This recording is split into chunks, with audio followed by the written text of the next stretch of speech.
John C. Reilly and myself and Adam McKay had so much fun working on Talladega Nights together that we kept talking about, let's do another project. Go ahead, hit me in the head one time. Sorry. How you like it?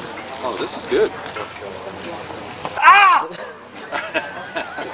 And I knew from Talladega the funnest scenes in that movie were the ones that were loose, like the dinner table, the baby Jesus Grace.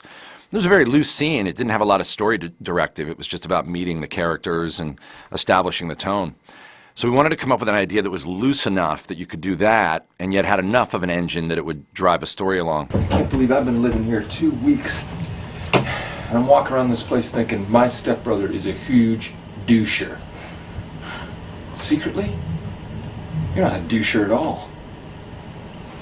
You see this fucking thing right here? You know what the fuck they call that?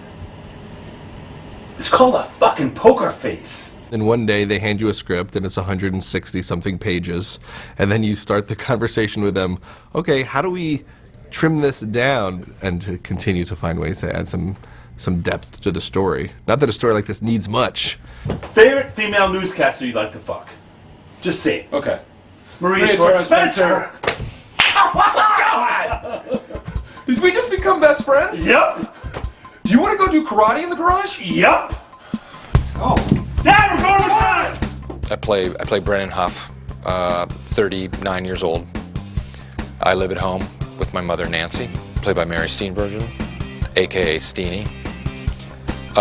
She meets the love of her life, Dr. Robert Doback, played by Little Richie Jenkins. And he, of course, has a son, Dale Doback, played by John Riverdog Reilly, who lives at home as well. And, of course, they meet, and before you know it, they've fallen in love, and they're going to get married. And they bring both of their sons into the equation. And we're forced to become stepbrothers. Hey. Hey. I can play the drums. Sunday nights I watch Big Brother, and that's the law.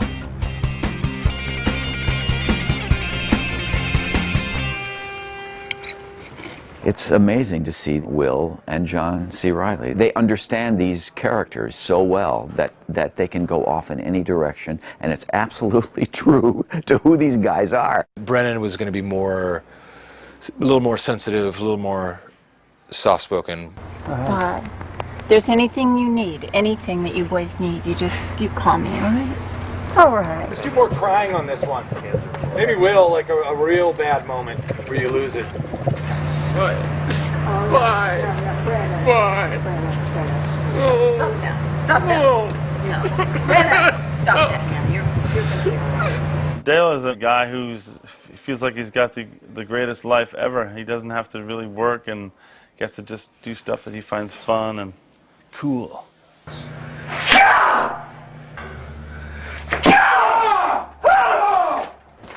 Yo.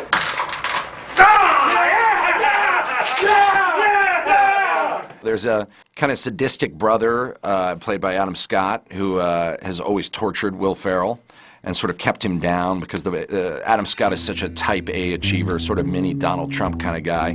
Hi. Hey, Mom. Darren. How you doing? So good to see you. Oh, great to see you. I'm so worried. You guys are a couple hours late. Oh, hey, you better have some of your world-famous cheesecake in there. Well, actually, I made a peach cobbler. Huh. So we didn't go see Kenny Chesney so we could come here and eat peach cobbler? What the fuck, Mom? Well, maybe I could make one later. That would be outstanding. Okay. Come on, kids, let's go. I played dicks before, I guess, but nothing to this degree. I mean, this is just an unrelenting fuckhead. So, Mom, Bobby, thank you for a pretty good evening. Adam Scott played the male nurse in Knocked Up. he's best friends with Paul Rudd, and for years Paul Rudd's like, Adam Scott, you got to work with this guy. He's funnier than me. And Paul Rudd thinks a lot of himself. Honey, come on! Dane Cook, pay-per-view, 20 minutes, let's go! Coming, honey, I'm just talking to Dale. I play Alice Huff. Alice Huff is married to Derek Huff. I want to roll you into a little ball and shove you up my vagina. You could just live there. It's warm, it's cozy. And your vagina? Kathryn Hahn was in Anchorman and is somebody that always makes us laugh a ton. So, when they started reading people for that part, she was the person that just hit it out of the park and made everyone laugh the most. Someone's gonna take photographs of us having sex underwater? Yeah, it's just exactly how it sounds. Ben and his team are going to take us down to a depth of about 25 meters. We are completely naked, but there are air tanks hidden behind the rocks, and then we just have sex. It's as simple as that. Like dog style, or I blow you, or... Anyway. Kathryn is so great, She is very much like me and Will and Adam, where if something's funny, we'll chase it all the way down. We won't stop and go, all right, it's getting inappropriate now. We'll just keep chasing it down and stay committed to the idea until, wherever it goes, You know those cheese crackers? I think they're called nips. Put them in my belly button and my asshole, and then all these school of fish just came over and ate it right. It was so, so beautiful. Alice, please leave me alone. Are you hard right now? Yes. Then I rest my case. Cut. Oh my God, is that funny? As far as the improv, Reilly and Will, obviously, that's what they do. So you come into a scene, they expect it at this point. That's it! You two guys leave me no choice. No TV for a week. What? We are so serious, guys. You're fucking high! Are you out of your mind? This sucks! This house is a fucking prison! I'm playing bullshit! And the galaxy of this fucking sucks! What are we gonna do now?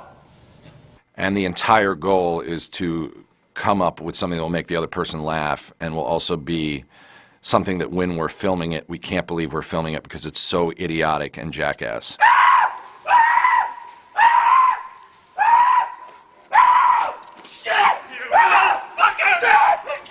Dale, Brennan, hey! Cut the shit! Cut the shit! Oh my God!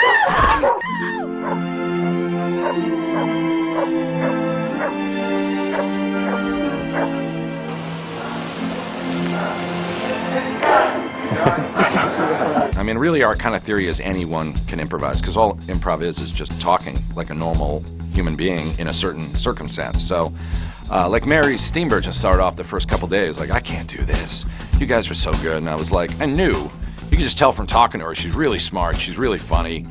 And sure enough, like after a day and a half, she's just running with it like crazy. Same with Jenkins, too. Jenkins, you guys are crazy, I can't do that. And then he ends up being, one of the best improvisers in the movie. First you won't let me be part of your practice, and now you're trying to shut down my dreams. I am a medical doctor. I'm a medical doctor. You fucking nut. God. And this business venture of yours, this boats and hoes, I should invest in it because it's got this filled with beautiful women. You fucking... Adam says, I'm pretty loose. I'm pretty loose. We throw stuff around. I thought, well, fine with me. But I had no idea. If Mom were still alive, she would never do this. Yeah. Just remember that. You take care of yourself. Mm-hmm. Brennan. It said, Robert says goodbye to the boys and leaves for work. I walk, no dialogue, but I walk out of the house, turn and say goodbye to Dale and goodbye to Brennan. I get in my car and I drive off. Well, it ended up, John C. Reilly was on the hood of my car, and Will threw a bike at the car. Get the... Ow! Dale! Ow! No! Dale! Get away from the car. Come on, Dale. Stop it! That's a warning shot! That's a warning shot! No! Good God! You just, every day when you come in, you have to be ready. You have to be ready not to be ready. If that makes any sense. Brendan, look at me for a moment. Stop that. You get up there and you go for it. That makeout scene just happened. And the really weird thing about it is we didn't talk at all about what we were going to do. Let's do this. Go on. Jesus Christ, go on. Get on out of Go. here.